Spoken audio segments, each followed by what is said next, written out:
Porque el tiro tengo muchas preguntas. La primera pregunta era sobre la geofísica, que me llama mucho la atención. ¿Qué es la geofísica? ¿Y cómo llegaste a estudiar eso? Ujú. Bueno, la geofísica, como su nombre lo indica, es la física de la Tierra.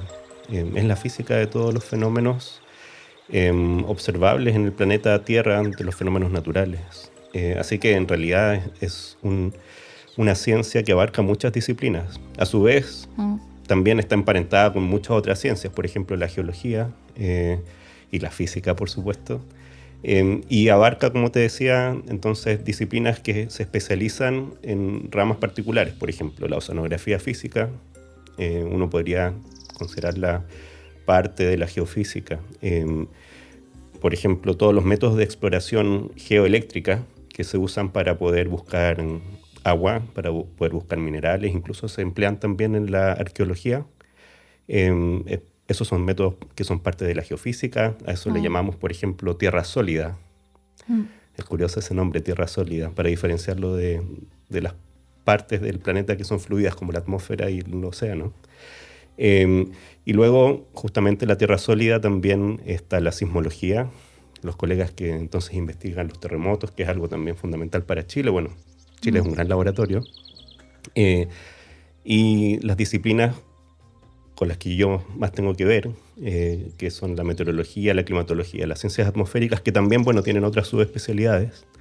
Eh, y todo eso entonces es parte de la geofísica y está representado más o menos en distintas escuelas y tradiciones y en distintas instituciones. Pero estas que he nombrado, junto con algunas otras disciplinas como las energías renovables, por ejemplo, que también tienen que ver con recursos que están asociados a estas especialidades que acabo de mencionar. Mm. Y también, por ejemplo, disciplinas como la biogeoquímica pueden estar emparentadas con fenómenos geofísicos y esas están representadas particularmente en la Universidad de Concepción, donde yo trabajo. Interesante. Y el tiro mencionaste meteorología y climatología. ¿No es lo mismo entonces? No es lo mismo. Ambas disciplinas. Claro, así como no es lo mismo el tiempo atmosférico Con el clima. o el tiempo meteorológico con el clima, ¿verdad? Y claro, estos dos conceptos, tiempo y clima, eh, están muy emparentados también y son diferenciaciones que hacemos, ¿verdad?, en las ciencias para poder Ujú. sistematizar la investigación, pero son parte de un continuo, ¿verdad?, Ujú. de fenómenos naturales. Y el tiempo se aboca entonces a lo que pasa en un momento y en un lugar determinados. Por ejemplo, un fenómeno de precipitación de primavera en Concepción. Eso es tiempo meteorológico y el clima tiene que ver con las condiciones de largo plazo, las condiciones promedio también de un lugar para un momento del año, por ejemplo, o para, digamos, para un periodo largo de tiempo en una región. Hay macroclimas, ¿verdad?, etcétera. Eh, Así que son disciplinas que son parientes, son familiares, ¿verdad? Están íntimamente relacionadas, pero en el grado de especialización que tenemos ahora en la ciencia, uno tiende a desarrollarse, desenvolverse más en una que en otra. Para decirlo simple, hay una frase que dice, el clima es lo que uno espera, ¿verdad? En términos estadísticos, Mm. y el tiempo es lo que efectivamente sucede, y ahí puede haber divergencias grandes. Claro. Sí. Wow. Es que lo encuentro súper interesante. ¿Y siempre supiste que ibas a estudiar climatología o a dedicarte a eso desde pequeño? Ujú.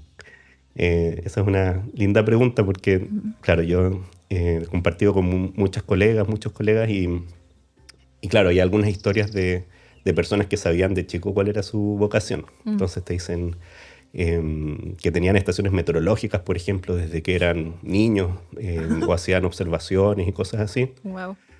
Yo no tenía eso y de hecho tampoco estaba particularmente interesado, por ejemplo, en el pronóstico del tiempo cuando lo daban en la tele. Eh, Fascinado mirándolo así los niños chicos. claro, no, a Mm. mí no me llamaba tanto la atención eso, pero sí estaba muy fascinado por los fenómenos naturales en general. Mm. Eso sí, y como soy del sur de Chile, soy de Valdivia, y la meteorología tiene en el fondo manifestaciones maravillosas, eh, yo creo que hay un punto muy claro ahí también de maravillarse, de fascinarse por eso y de hacerse muchas preguntas. Sí tenía así como esas observaciones más bien como astronómicas. Recuerdo hay Mm. algunos campamentos de verano, estar haciendo observaciones de satélites, por ejemplo. Pero la verdad es que lo que yo sí sabía es que me gustaba mucho la naturaleza. De hecho, cuando era chico quería estudiar botánica, más bien dedicarme a las plantas. No sabía si existía la carrera, pero eso decía yo. Y también me gustaba mucho las matemáticas y la física. Claro, eso te tiene que gustar, ¿no? Para Sí, de estudiar todas eso. formas. Así que cuando entré a la universidad, yo estudié en la Universidad de Chile, y en la Universidad de Chile existe esta entrada amplia a un plan común de ingeniería y ciencias. Así que uno posterga realmente la decisión de la especialidad. Y cuando estuve ahí, y en ese tiempo se estudiaban 5 semestres, ahí tuve tiempo para conocer las distintas especialidades de esa facultad, y una de esas era geofísica, que de hecho yo no tenía idea cuando entré a la universidad de qué se trataba. Y recuerdo haber visto unas fotos de volcanólogos trabajando así, tomando mediciones de gases, y no me pareció tan atractivo el folleto que vi en ese momento, pero luego me di cuenta que, claro, abordar los fenómenos naturales desde las matemáticas y la física era realmente una combinación excepcional. Y ahí, dentro de estas especialidades que comentábamos antes, me pareció que justamente la climatología era muy atractiva, y además había un grupo humano que lo hacía particularmente motivante. Entonces el grupo de profesores que tuve ahí fue también una escuela muy, muy motivante, como digo, y de muy buena formación. Entonces así fue un poco como llegué. Uno siempre se sorprende cómo ¿Cómo va llega? evolucionando la historia de cada uno, ¿no? Sí, a veces no es lo que uno esperaba desde un principio, po. Sí, muy cierto. Y la climatología yo la encuentro fascinante. O sea, cuando veo los artículos científicos y el análisis que hay por detrás, eso no me interesa mucho, lo encuentro fome. Pero lo que sale de ahí, las respuestas, tomando en cuenta el cambio climático más encima, es como el tema de hoy en día. Claro. Sí. Y eso ha tomado mucho más fuerza, ¿verdad? Y mucho más momentum en las últimas décadas. Ya ha pasado un tiempo desde que entré a la U, como 20 años ahora. Y claro, se estaba instalando el tema en ese tiempo, pero no era lo que es ahora, ¿verdad? Y no había un grado de conciencia y de relevancia como el que existe ahora. Así que, bueno, también ha sido muy estimulante poder estar inmerso en esa evolución.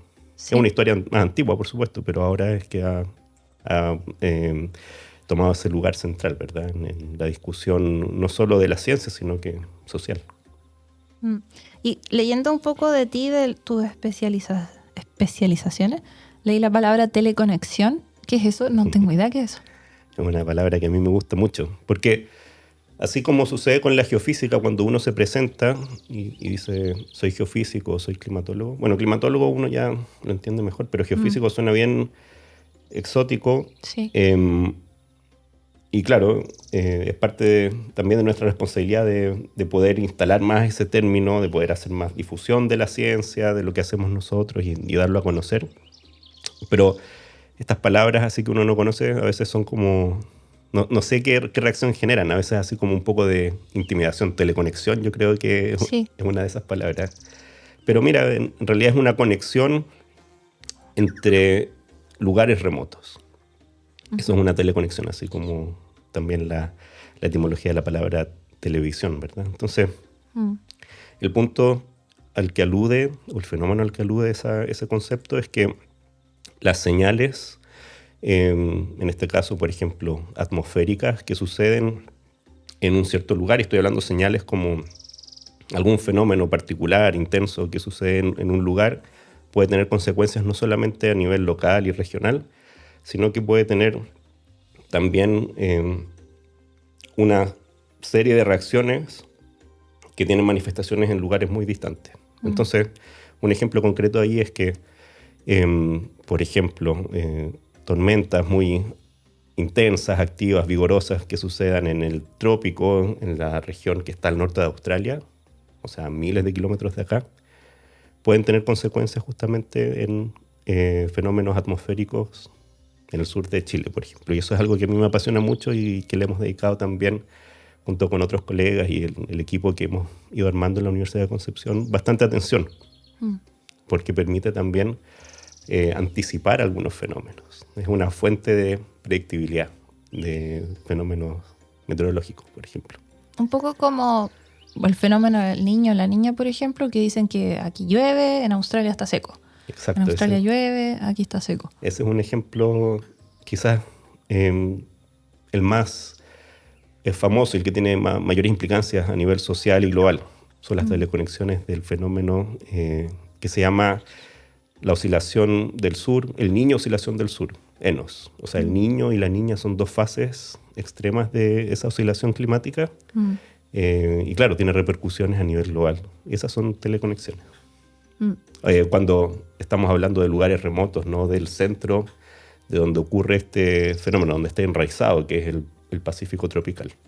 Ahí también ocurren muchos impactos, pero no es necesario teleconectarlos porque están sucediendo ahí mismo donde aparece inicialmente entonces esa manifestación. Y eso quería preguntártelo más adelante, pero aprovecho el tiro, porque el fenómeno del niño ahora se habla todo el rato en las noticias y yo creo que la gran mayoría de las personas no entendemos realmente qué es. Quizás muy complejo de explicar o no es tan difícil explicarlo. Es que en realidad es un gran conjunto de manifestaciones. Y a su vez esas manifestaciones, claro, es lo que es observable de un fenómeno físico acoplado entre el océano y la atmósfera. Entonces es complejo en realidad. Y es complejo al nivel de que no lo hemos comprendido completamente, a pesar de que ha habido muchas décadas de investigación y muchos grupos ahí de colegas, ¿verdad? Que han estado dedicando gran parte de sus estudios a eso.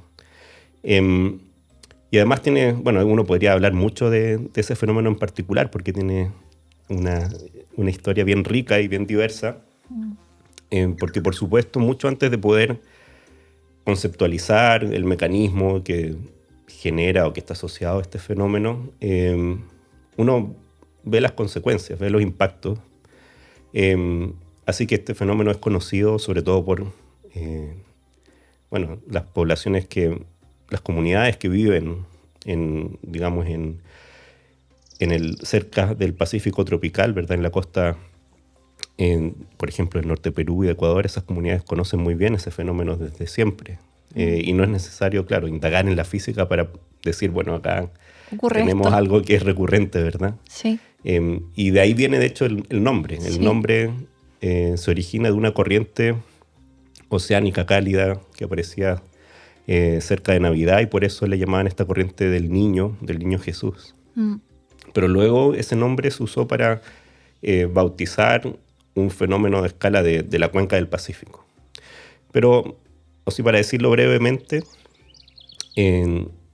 la cuenca del Pacífico, de todo el océano Pacífico, es realmente sorprendente. Si uno juega, por ejemplo, con Google Earth y uno enfoca el planeta Tierra mirando centrado en el Pacífico, se da cuenta ahí que el planeta Tierra es un planeta azul, es puro océano. Y tan grande es esa cuenca que, claro, tiene un mecanismo regulador del clima global. Y justamente en la cuenca del Pacífico, en el sector tropical, que está en torno al Ecuador, entonces tenemos esta alternancia interanual de anomalías cálidas o frías. O sea, la temperatura superficial del mar algunos años es excepcionalmente cálida y otros años es excepcionalmente fría. Y entre tanto también hay años que la temperatura va más o menos en valores parecidos al promedio de largo plazo, así que eso le llamamos valores neutros. Y esto ocurre con una cierta regularidad. No es una oscilación perfecta porque no es que podamos predecir de acá a 100 años, todos los años que van a ser niño, todos los años que van a ser niña, pero sabemos que entre 2 y 7 años se cumple un ciclo completo. Por ejemplo, en los últimos 3 años tuvimos condiciones de la niña, o sea, condiciones frías de la temperatura superficial del mar. Y ahora estamos en un evento de El Niño, condiciones cálidas en ese lugar. Y por supuesto que entonces en esa gran superficie, o sea, son miles de kilómetros cuadrados, tengamos anomalías cálidas o frías, tiene una repercusión importante en la atmósfera porque cambia, por ejemplo, la cantidad de vapor de agua que se evapora, cambian las corrientes, tanto marinas como las corrientes también superficiales de la atmósfera, y también cambia, por ejemplo, la cantidad de convección, o sea, el ascenso de grandes masas de aire que generan nubosidad, cambian los centros de precipitación muy fuertemente en esa zona, pero como hablábamos también se generan teleconexiones que tienen impactos en regiones remotas, como lo es por ejemplo el sur de Chile, pero tiene impactos a escala global. Así que eso es cambio o variabilidad, eso quiero decir, el cambio en las condiciones generales del sistema, y eso le llamamos variabilidad climática interanual. ¿Ya? Y la variabilidad climática interanual es bien notoria en esa región y es bien notoria también acá en el sur de Chile, en parte porque tenemos esa conexión con el Niño Oscilación del Sur. Pero para hacer una síntesis, es un fenómeno acoplado entre la atmósfera y el océano. Sí. Así Y que no es tiene solo que ver, atmósfera ni solo océano. es complejo. Sí. Y tenía que ver, como decías, con la temperatura superficial del mar, Ujú. sí, con los vientos. Es que es más fácil de entender cuando uno ve, por ejemplo, un video en YouTube Ujú. y te lo muestran así con dibujos Exacto. y lo simplifican bastante, Sí. que explicándolo así en palabras en un podcast. Ujú. Pero es bien interesante. Y se conoce como el niño a nivel mundial, pues. Sí. En China le dicen el niño, ¿no? Sí. En todas partes. Y ahí les cuesta escribir la ñ a Sí. veces. Entonces sale como el nino. El niño, sí. Sí, ahí se producen varias cuestiones divertidas. Además, esto que es un fenómeno interanual también tiene una manifestación que es de carácter decadal o multidecadal. Entonces, cuando uno investiga ya periodos largos de tiempo, se da cuenta que hay entonces grupos de décadas que tienen condiciones preferentemente tipo el Niño, y hay grupos de décadas que tienen condiciones preferentemente tipo la Niña. Entonces ahí también bautizaron esas fases como el viejo y la vieja, como haciendo este contrapunto con el niño y la niña.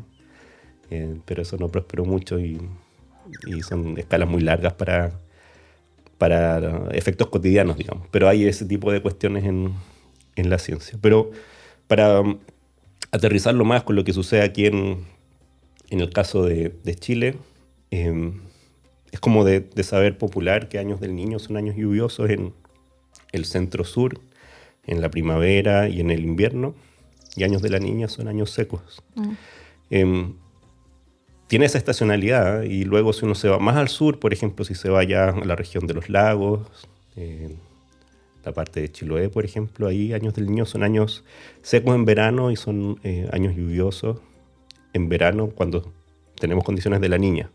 Y eso se produce porque se modifica la intensidad de un gran jugador que tenemos en el clima de Chile, que es el anticiclón del Pacífico Suroriental, un sistema de alta presión que está frente a las costas de Chile central.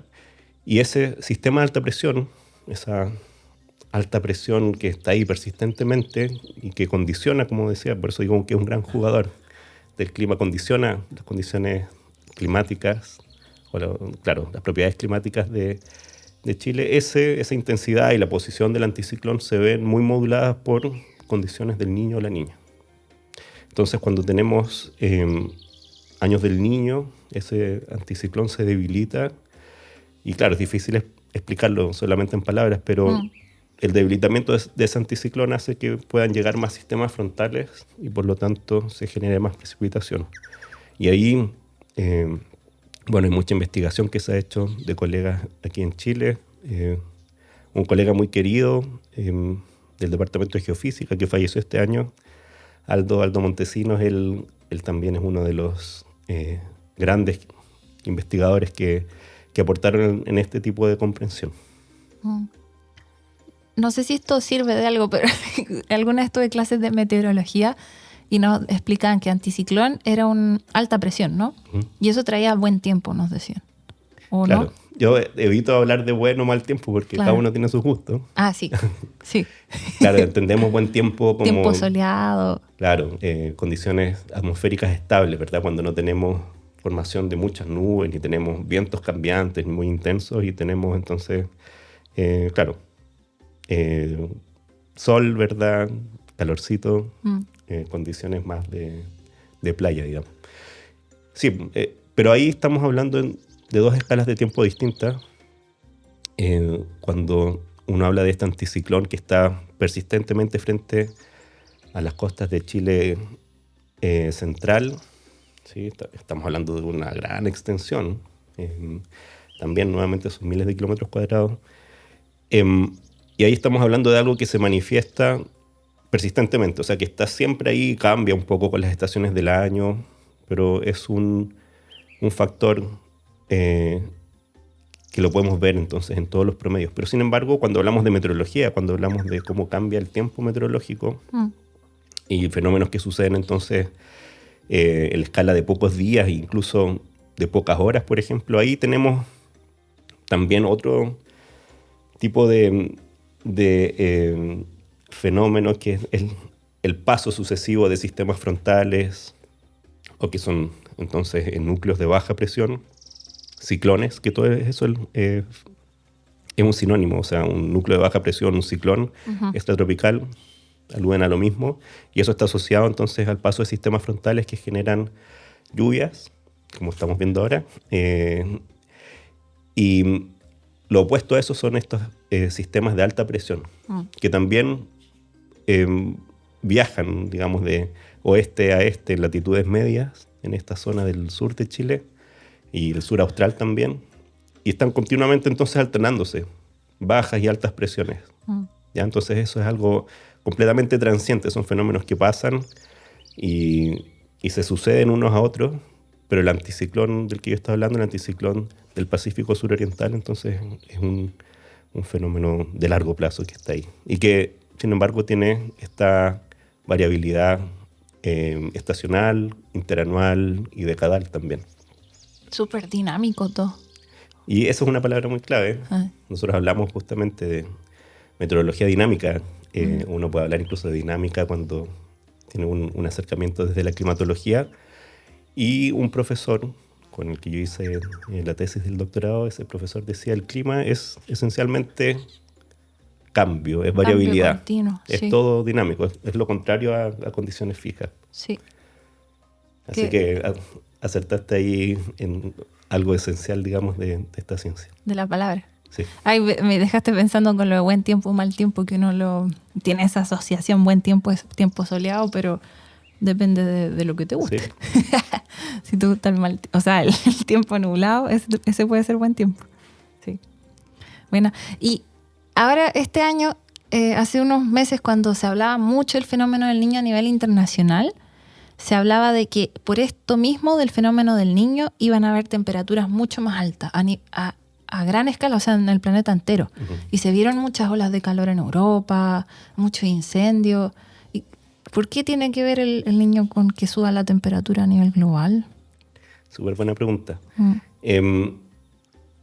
Claro, esto de que esa asociación de condiciones cálidas en la temperatura superficial del mar en el Pacífico tropical, con condiciones cálidas a nivel global, uno la establece, ¿verdad? Uno hace esa asociación porque, bueno, tenemos que pensar que para que se manifieste, ¿verdad?, ese calentamiento del océano superficial, uno podría decir, bueno, quizás esto es algo que viene desde el espacio exterior o viene desde la atmósfera y eso calienta el océano, pero en realidad lo que hemos visto, teniendo ahora una red muy densa de observaciones en ese sector, es que realmente es energía que está almacenada en el océano. Bueno, hay interacción también, océano-atmósfera, qué sé yo, pero son grandes volúmenes de agua que tienen entonces una temperatura superior a lo normal. Entonces, realmente es energía almacenada en el océano que se manifiesta superficialmente. Y entonces, justamente estos flujos de calor entre el océano y la atmósfera se alteran fuertemente. Y si el océano está tan cálido en su superficie, y eso en realidad refleja lo que está sucediendo en el océano superficial y también un poco más abajo, bastante más abajo, estamos hablando de cientos de metros ahí. Entonces, esos flujos de calor inciden fuertemente en la atmósfera, la calientan, pero también generan entonces respuestas dinámicas, o sea, cambios en los patrones de circulación de la atmósfera, y parte de eso es el origen de estas teleconexiones que hablábamos antes. Pero algo importante es entonces ese flujo de calor desde el océano hacia la atmósfera. Y como esto sucede en un área tan grande, ¿ya? Y el océano Pacífico también es una cuenca tan grande a nivel global, entonces eso tiene una relevancia a nivel global. Pero también la manifestación de estas teleconexiones puede ocasionar entonces respuestas de carácter regional, pero remotamente Y eso también contribuye, digamos, por ejemplo, hablar de que la temperatura global se ve alterada en condiciones del niño o de la niña. Y uno habla entonces de que esto es un factor importante para alcanzar, por ejemplo, valores récords de temperatura global.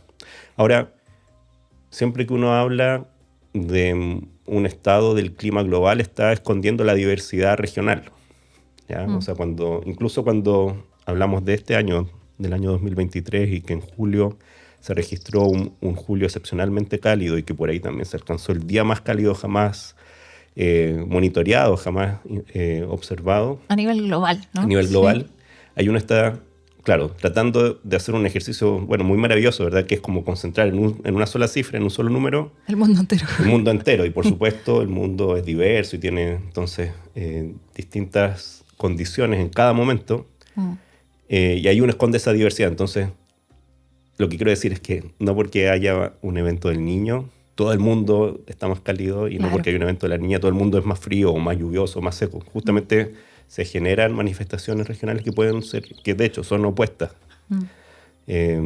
Pero en términos globales uno puede decir, por ejemplo, que pasa eso, sube la temperatura global. Que eso tiene que ver con lo que decías al principio, la diferencia entre cambio, o sea, clima y tiempo, ¿no? Porque después la gente creo que se confunde y dice, me hablan de cambio climático, que sube la temperatura, pero yo tengo frío.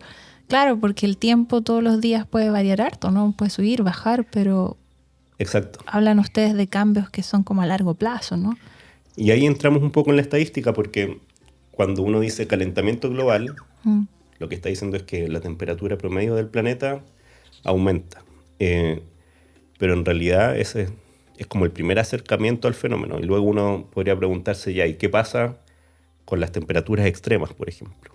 Se vuelven quizás más extremas, y no solamente las temperaturas extremadamente cálidas, sino que las extremadamente frías. Puede cambiar algo que nosotros llamamos la forma de la distribución estadística. Cambian las colas de la distribución estadística y uno alcanza entonces valores más extremos. Eso también puede ser un fenómeno que suceda cuando hay un cambio en el sistema completo, en el sistema climático. Y así pueden cambiar diversas propiedades entonces de estas cuantificaciones que nosotros hacemos de ese sistema climático, que a su vez es muy complejo, porque el sistema climático no es solamente la atmósfera, es también toda la hidrósfera, es la litósfera, es la biosfera, es la criósfera. Es una interacción muy compleja entre todos esos subsistemas. Y nosotros entonces tratamos de cuantificar lo que está sucediendo ahí. E insisto, ahí entonces hablar de calentamiento es solamente reducirlo a una variable, que es la temperatura y las condiciones promedio, pero luego tenemos toda esta complejidad que hay cuando uno empieza a indagar un poco más a fondo. Y el ejemplo que tú dabas es icónico, ¿verdad? Uno dice, en un mundo que se calienta, entonces ¿cómo puede estar pasando que de repente tengamos un invierno excepcionalmente frío en ciertos lugares?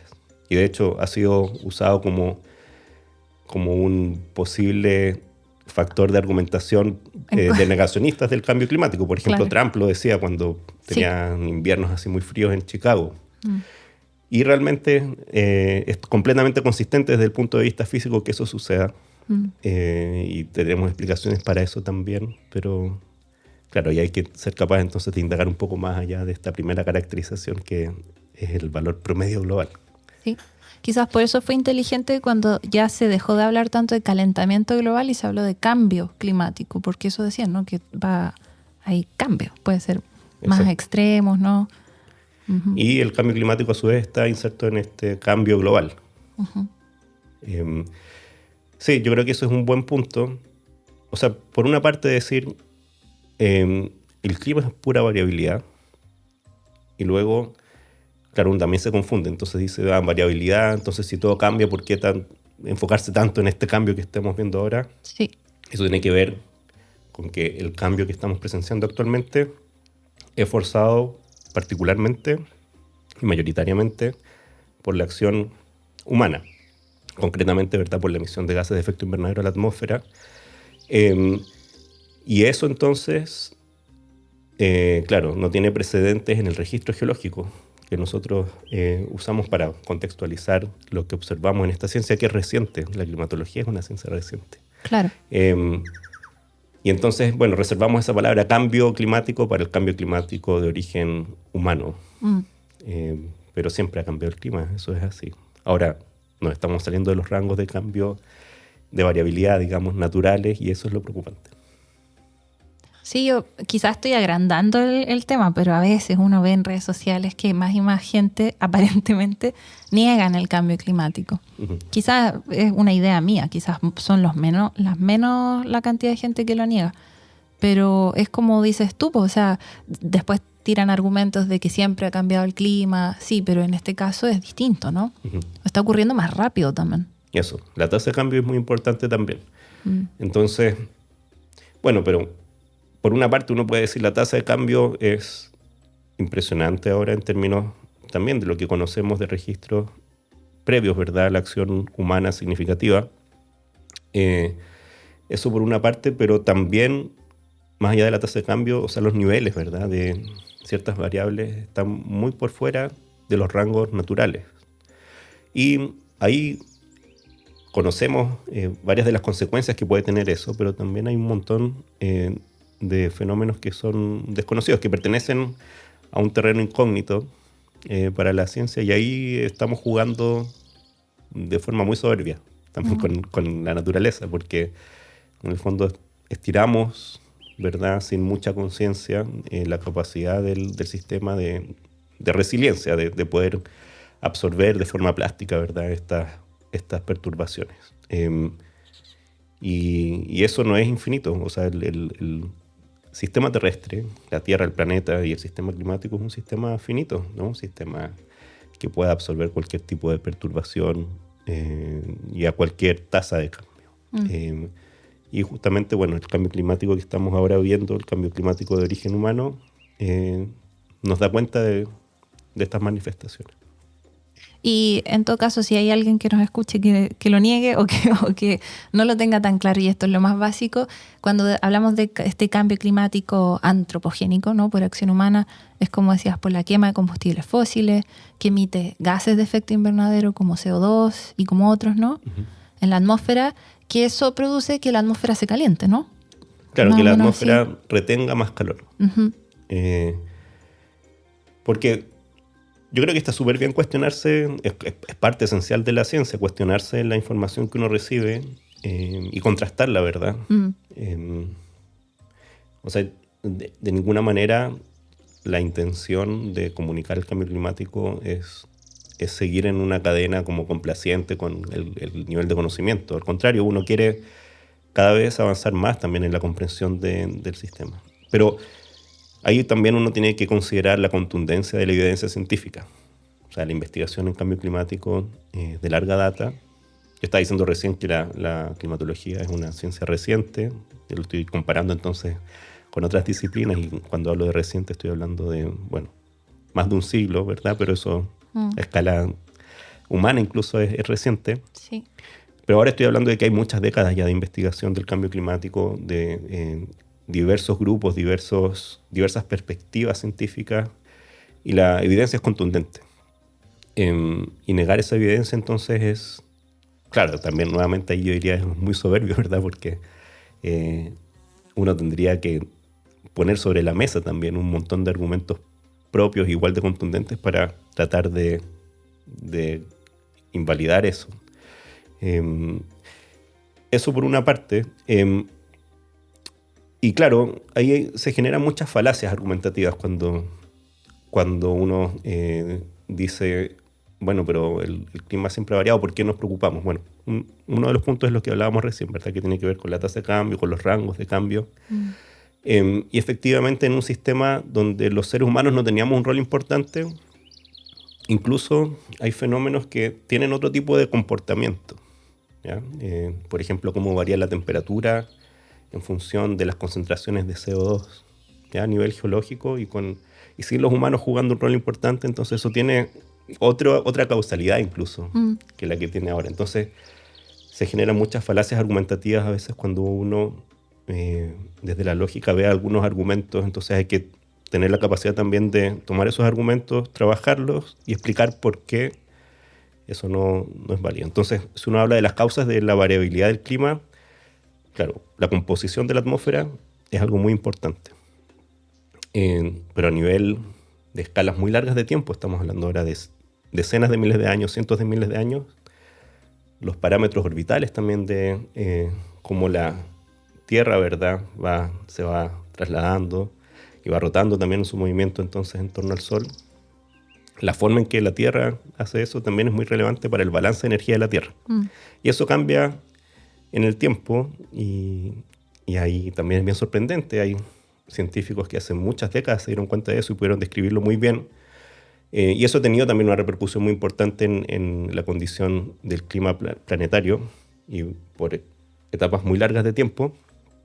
Pero eso no es el factor que está controlando el clima ahora. Lo estamos controlando nosotros como un forzante primordial del clima mediante esta inyección de gases de efecto invernadero a la Tierra. Y esto es importante porque la temperatura global de la Tierra, este número que resume, ¿verdad?, la situación del planeta en términos de esta única variable, la temperatura, es consecuencia de la energía que entra al sistema y la energía que sale del sistema.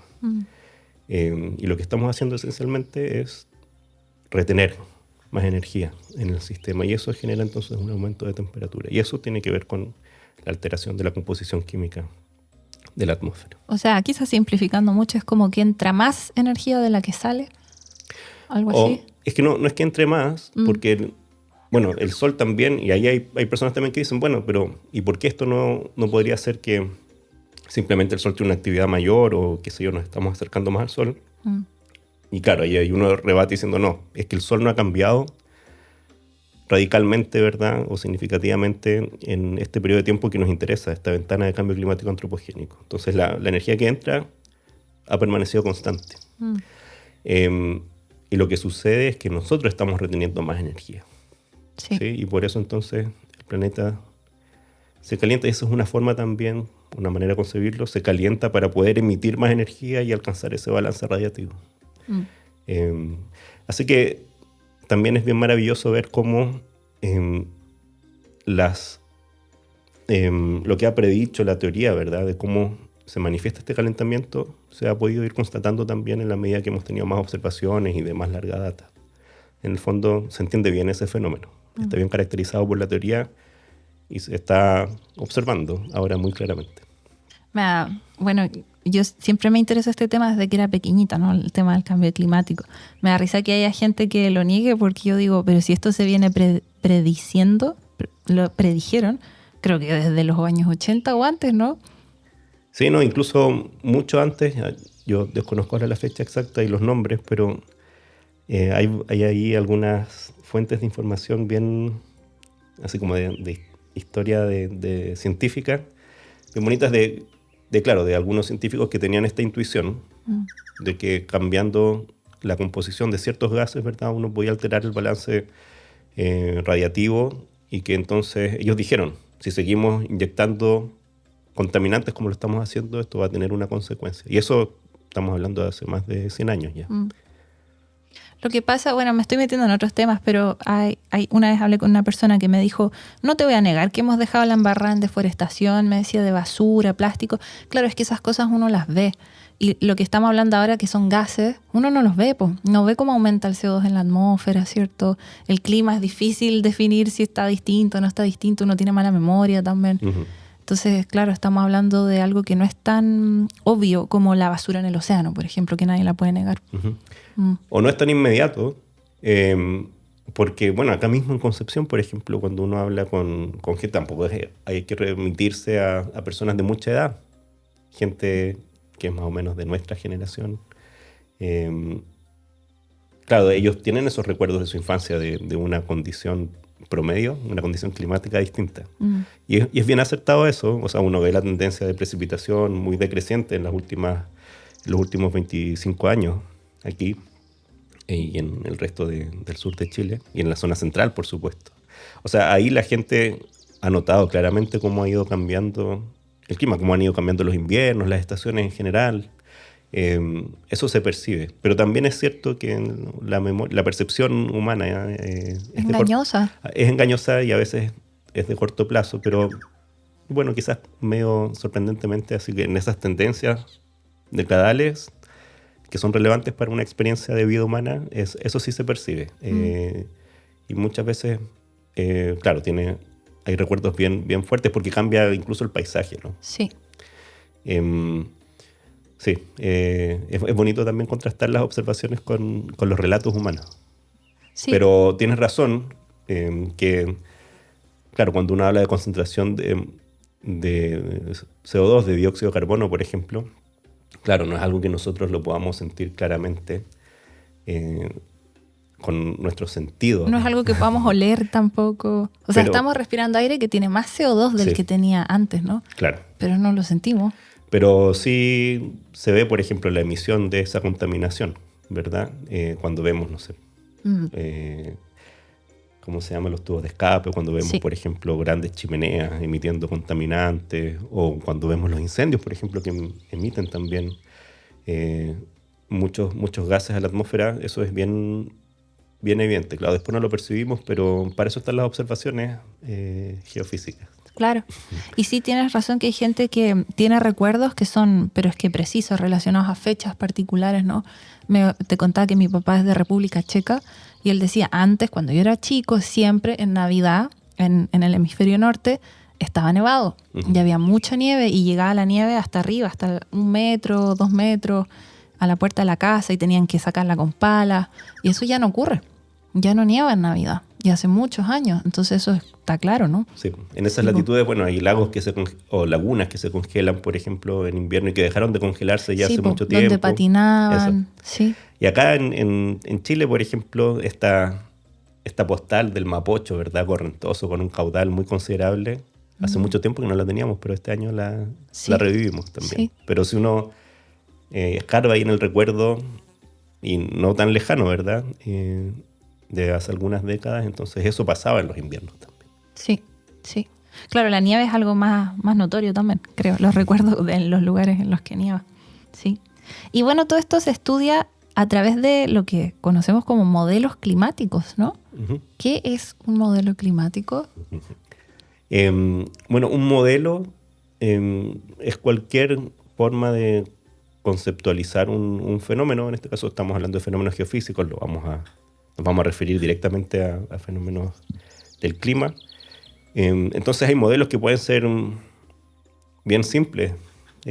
Puede ser una ecuación muy simple. Eso uno lo puede considerar un modelo que puede, por ejemplo, representar la relación causal entre dos variables. Uh-huh. Entonces una de entrada y otra de salida. Entonces uno puede decir, por ejemplo, no sé, uno podría hablar de la precipitación en función de la presión, ya que hablábamos antes de los sistemas frontales. Y uno puede establecer un modelo simplecito para poder mostrar eso. O un modelo podría ser justamente este balance energético de la energía que entra, energía que sale, ¿verdad? Y eso entrega entonces una respuesta que se manifiesta como la temperatura global. Eso es un modelo.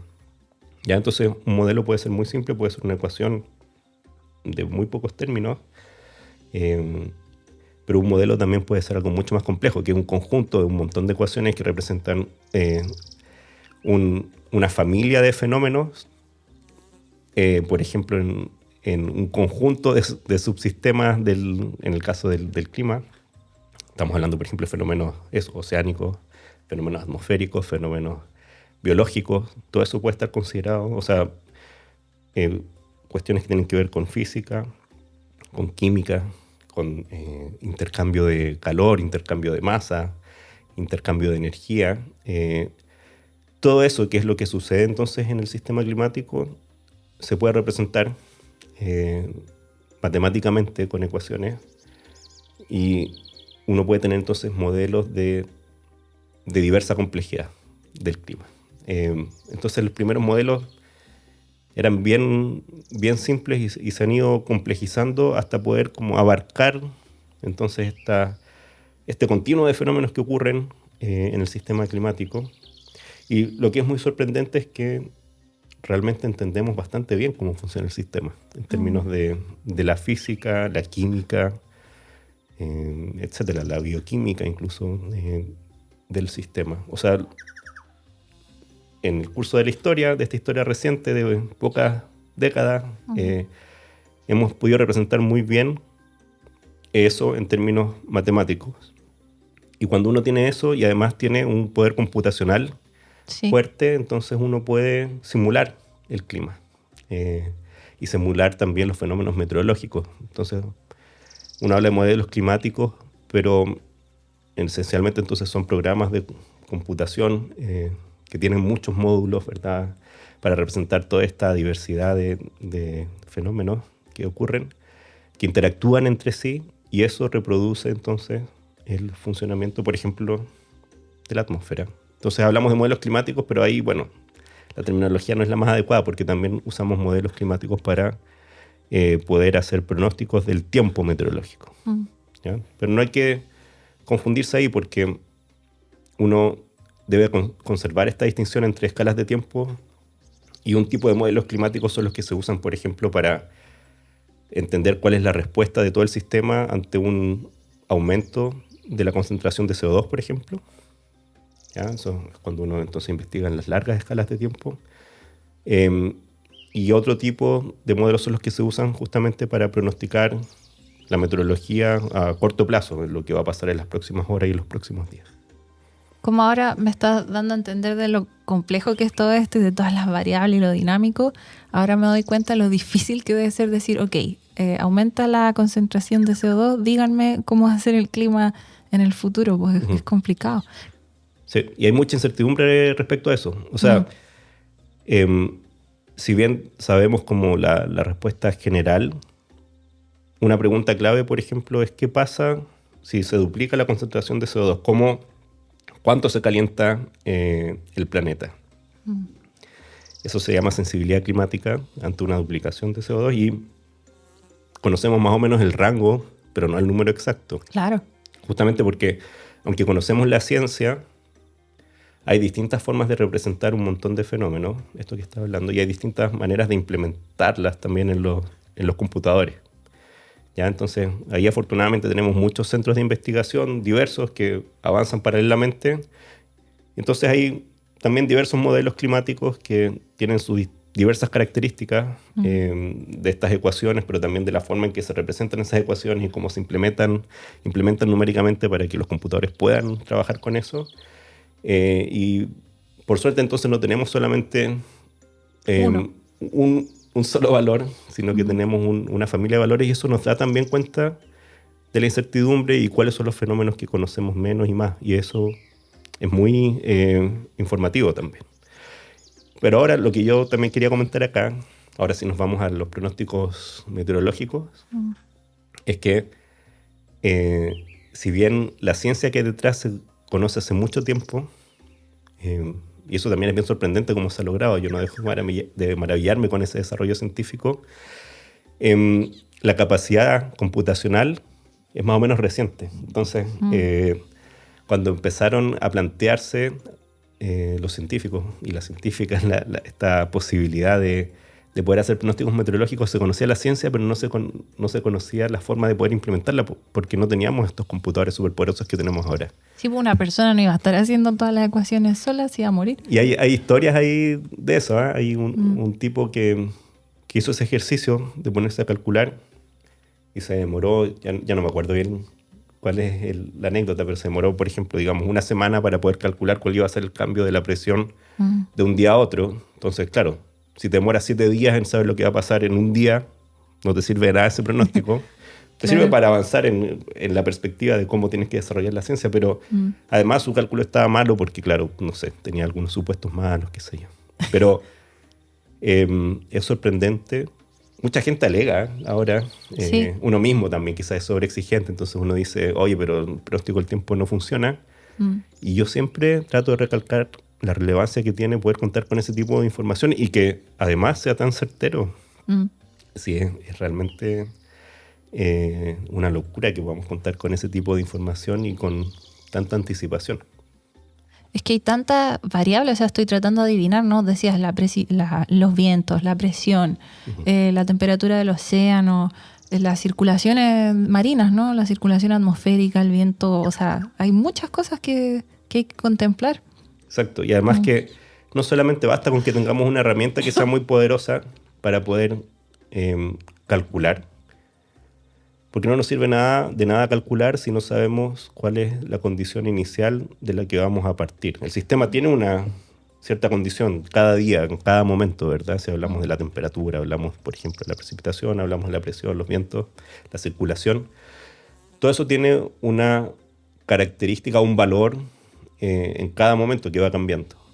Entonces, para poder hacer pronósticos necesitamos saber cómo está la situación en un momento particular. Y para poder conocer eso, que no es solamente sacar un termómetro y medir en un punto, sino que hay que medir en muchos puntos y hay que medir también en la vertical de la atmósfera y en el océano también en profundidad, por ejemplo. Necesitamos medir en muchas partes. Sí. Ojalá, o sea, medir un continuo, ¿verdad? Y eso se hace, o lo tenemos ahora porque hay un esfuerzo mancomunado de la comunidad global muy, muy impresionante de monitoreo.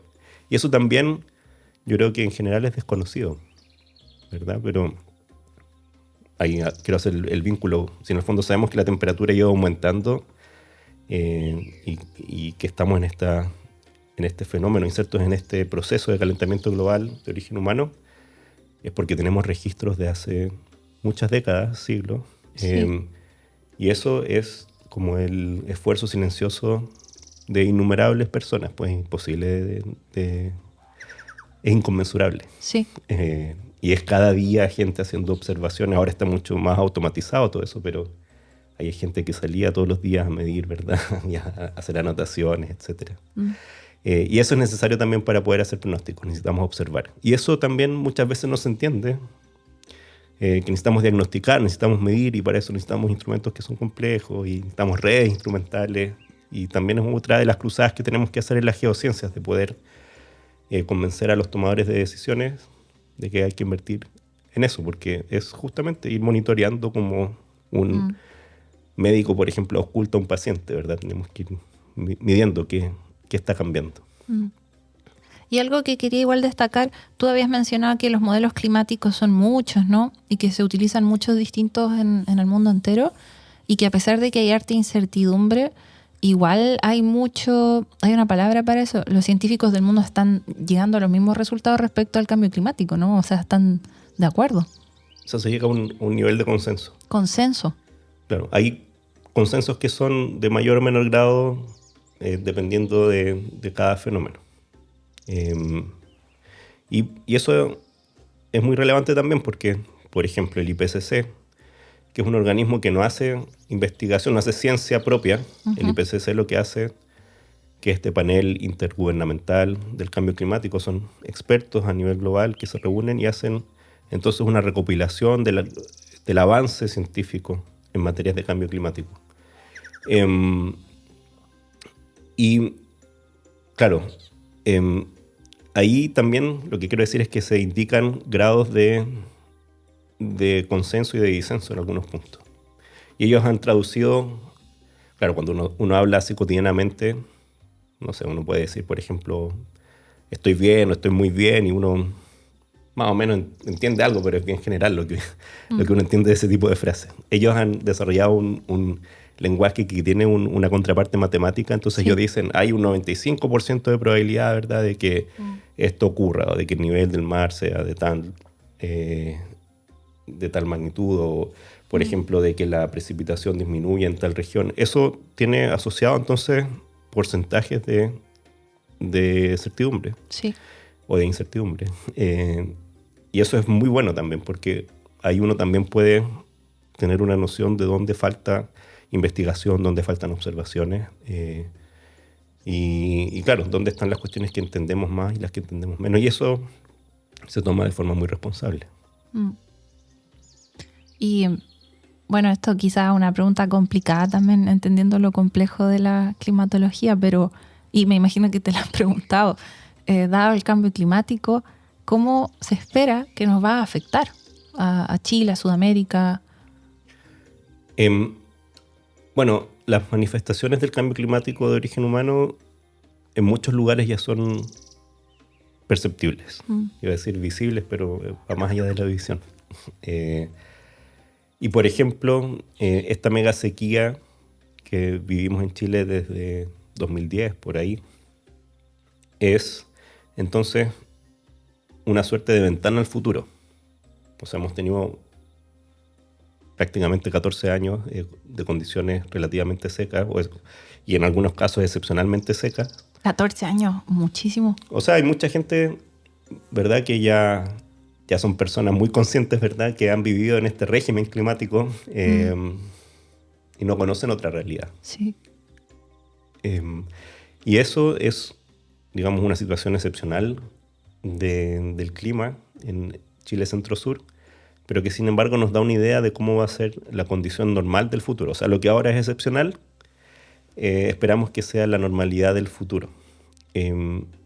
Entonces eso nos dice mucho porque tiene muchas repercusiones en políticas públicas, ¿verdad? Por ejemplo, la región del Biobío actualmente en sectores rurales se abastece de agua potable a través de camiones aljibes, que para quienes vivimos en la ciudad puede ser sorprendente, porque claro, nosotros tenemos acceso al agua y además tenemos esta noción de que vivimos en una zona verde, ¿verdad?, al sur de Chile, etcétera. Pero sin embargo, muchas comunidades no tienen acceso al agua potable, ni al agua tampoco. Y claro, alguien pensará, bueno, pero es que esta situación que tenemos estos años, que es muy seca, pero en realidad esperamos que así sea el futuro. O lugares en esta zona semidesértica, donde está ubicado Santiago, por ejemplo, que es una zona de transición, que están sufriendo procesos de desertificación, justamente, de que el clima se va a volver mucho más árido. Entonces nos da también un vistazo hacia el futuro. Y ahí uno tiene que tener entonces esa visión de largo plazo para también tomar decisiones de largo plazo. Digamos, uno como persona natural, pero también estoy ya pensando como sociedad. O sea, por ejemplo, nos preguntamos con varios colegas, ¿verdad? Que bueno, yo no estudio particularmente eso, pero una pregunta muy importante es cuándo, si es que va a pasar, va a llegar el día cero, en que Santiago, por ejemplo, que es el núcleo urbano más importante en Chile, más grande, no tenga agua. Eso ha pasado en otras ciudades. Sí, hablamos con un chico de Sudáfrica. Eso. Ahí pasó o estuvo a punto de pasar. Exacto, el día cero. El día en que uno abre la llave del agua y no sale agua. Exacto. Imagínate. Entonces, es algo no menor, es algo fundamental y no trivial, ¿verdad? Pero otro tipo de fenómenos, por ejemplo, acá en la región del Biobío, bueno, y en las regiones aledañas también enfrentamos en los veranos condiciones muy dramáticas de incendios forestales, por ejemplo. Y eso está condicionado en parte, por una parte, por la situación climática, o sea, las condiciones de largo plazo, la sequía, por ejemplo, pero también por eventos meteorológicos extremos, olas de calor, por ejemplo. Y ahí ya tenemos esa noción también, lo hemos conversado intensamente también con algunos colegas, de que estamos en un nuevo régimen de incendios. Eso tiene que ver con que ha cambiado entonces la condición de fondo del clima. Y tenemos que enfrentarnos a eso responsablemente. O sea, uno no puede pensar, bueno, fue mala suerte el 2017 que hubo esos mega incendios tan devastadores y nuevamente el 2023 fue mala suerte.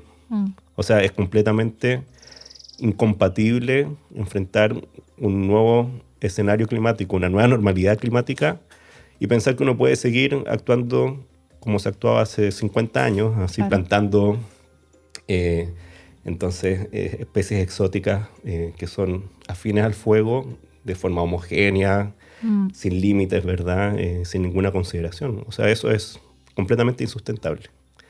Y así, bueno, con muchos otros ejemplos, ¿verdad? Con cómo se planifica la agricultura, cómo planificamos las ciudades, etcétera. Todo eso tiene entonces una ligazón muy íntima con la situación climática y entonces tenemos que considerar cómo se proyectan esos cambios a futuro para tomar buenas decisiones ahora. Sí. Y esto quizás es más personal, ¿no? ¿Tú estás más optimista o más pesimista? O sea, yo creo que siempre es recomendable tener un grado de optimismo para enfrentar el futuro, si no uno no haría nada. Claro, cae rápidamente la inacción. Sí. ¿Verdad?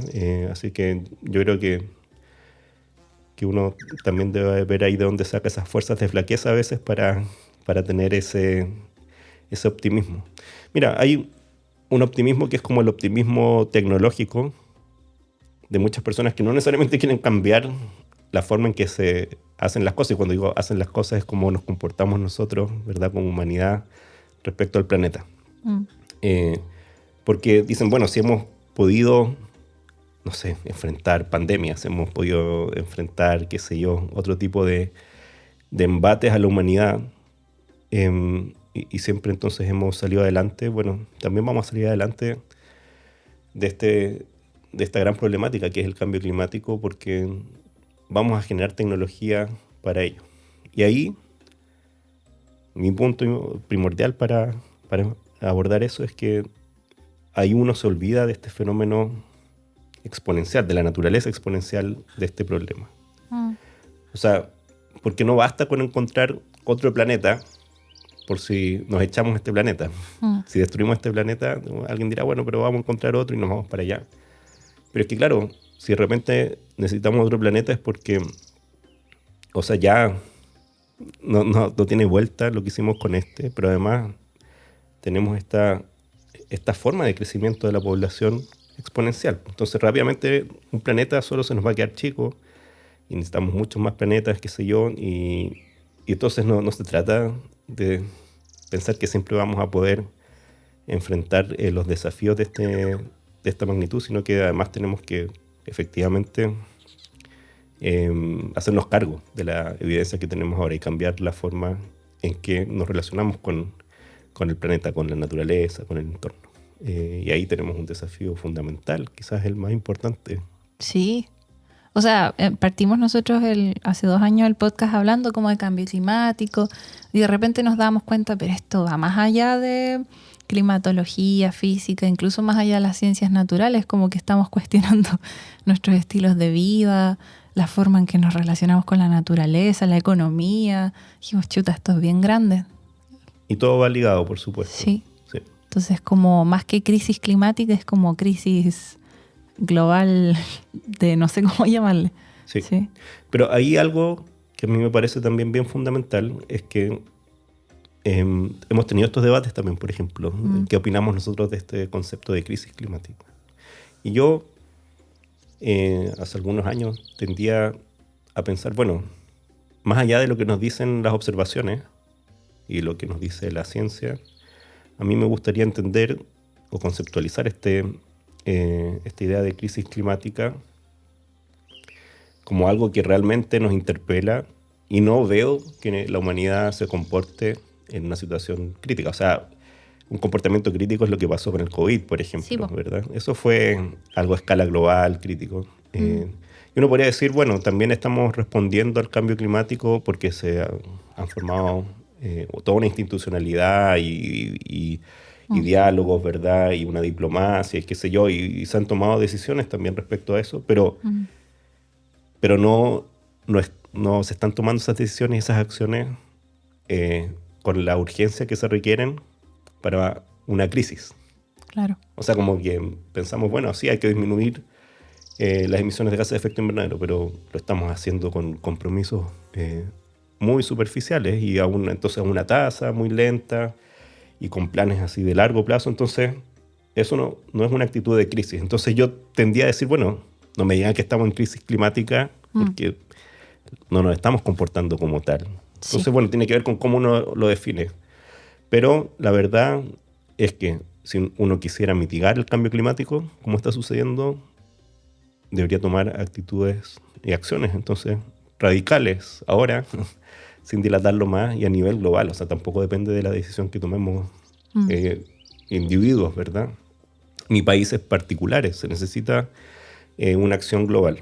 Y eso no está respondiendo a esa denominación de crisis. Y ahí vienen entonces también estas exhortaciones, ¿verdad?, de instituciones globales, las Naciones Unidas, que bueno, tienen esta rama que es la Organización Meteorológica Mundial, ¿verdad? Y estos conceptos de la ebullición climática, por ejemplo, que tratan de mostrar la gravedad del asunto.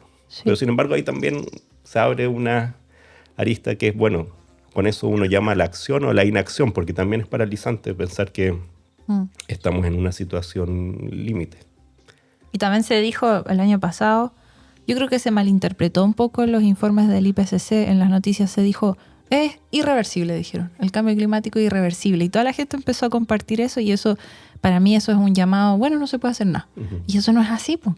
Se podría no parar, pero se podría mejorar la situación ahora. Si dejáramos de emitir ahora CO2, se mejora el problema. Sí, pues es cierto que hay que ser cuidadoso en la forma en que uno transmite la información, porque efectivamente es irreversible en la escala de tiempo de nuestras vidas y de las generaciones inmediatamente siguientes. O sea, por más que dejemos de emitir gases de efecto invernadero ahora, no vamos a lograr revertir el calentamiento que tenemos en mucho tiempo.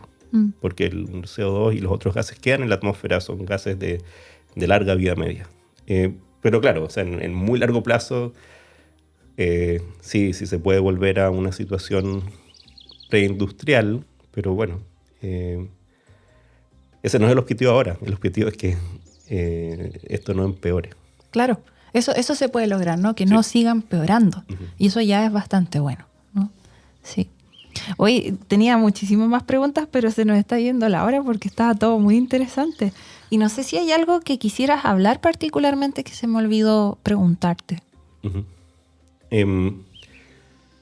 Sí, bueno, hay quizás muchos temas que podríamos abordar. A mí lo que me interesa recalcar es la relevancia de la investigación científica para poder tener entonces un sustento que tratamos, nosotros decimos, bueno, que tratamos que sea objetivo. La verdad es que la ciencia tampoco es una disciplina, o no es un quehacer objetivo, ¿ya? Es algo profundamente humano, pero lo que tratamos es, claro, llegar a reunir entonces mucha investigación científica desde distintas perspectivas, desde distintas formas de proceder también y desde distintas regiones del mundo, etcétera, para poder reconocer cuáles son esos consensos y cuáles son esos disensos. Y una vez que tenemos consenso sobre ciertos fenómenos, eso entonces es un insumo para poder tomar decisiones. O sea, la humanidad puede decidir, por ejemplo, mira, queremos, no sé, seguir con un modo de vida que sea quizás lo más cómodo para la humanidad, y eso implica, por ejemplo, seguir agotando las reservas fósiles y etcétera, y vamos a correr con las consecuencias de ello. Eso es una decisión. Ahora, es una decisión medio injusta o muy injusta porque ahí uno compromete también las posibilidades de las generaciones futuras. Bueno, y hay todos unos debates en torno a eso, a esta falta entonces de un espacio intergeneracional para tomar decisiones. Pero bueno, la humanidad puede tomar sus decisiones y esas decisiones hay que tomarlas, ojalá con la mayor información posible, y para eso sirve la ciencia. Sí. Ahora, para que la ciencia se pueda desarrollar, necesitamos el apoyo también de la sociedad, ¿sí? En el sentido de que la ciencia necesita, por ejemplo, tener, en particular ahora cuando hablamos de la climatología, la geofísica, necesitamos tener estas plataformas observacionales para poder diagnosticar lo que sucede y para poder hacer investigación. Y eso a veces es difícil de transmitir. O sea, en el fondo, la idea que quiero comentar es que es verdad que los científicos nos consume así esa ansia de velar fenómenos y poder encontrar respuestas a muchas preguntas que tenemos, pero también hay por supuesto, una misión importante de servicio a la sociedad en ese quehacer que tenemos. Y a veces es incomprendido ese rol, yo creo. La ciencia, como entonces otros quehaceres humanos, ¿verdad?, necesita el apoyo de la sociedad. Y la sociedad tiene que determinar si se lo va a dar o no. Y ahí entonces necesitamos tener una interacción mucho más rica. Y eso también, por ejemplo, compromete a quienes hacemos ciencia, ¿verdad?, a poder comunicar qué es lo que hacemos, sí, dónde están esas incertidumbres, dónde están nuestra mayor seguridad, etcétera, y tener entonces una interacción permanente también con las necesidades de la sociedad. O sea, ciencia también para la sociedad. No es que la ciencia tenga que ser exclusivamente aquella ciencia que tiene una función social, pero creo que sí es importante tener en cuenta ese rol. Entonces, por ahí yo quería dar ese mensaje y entonces creo que espacios como este de conversar, ¿verdad? Y compartir lo que uno hace y también las reflexiones que tenemos son fundamentales para poder abrir esos canales. Sí. Así que les agradezco mucho también este trabajo que ustedes hacen. Gracias a ti porque no, lo hacemos también para entregárselo a otras personas, pero también porque queremos saberlo y aprendemos mucho con esto también. Y hemos hablado con gente que escucha este podcast y dice que también aprende con nosotros. Así que estamos felices. Y gracias, muchísimas gracias, porque son conocimientos muy valiosos y el trabajo que haces es muy valioso. No, gracias por esta conversación. Bien.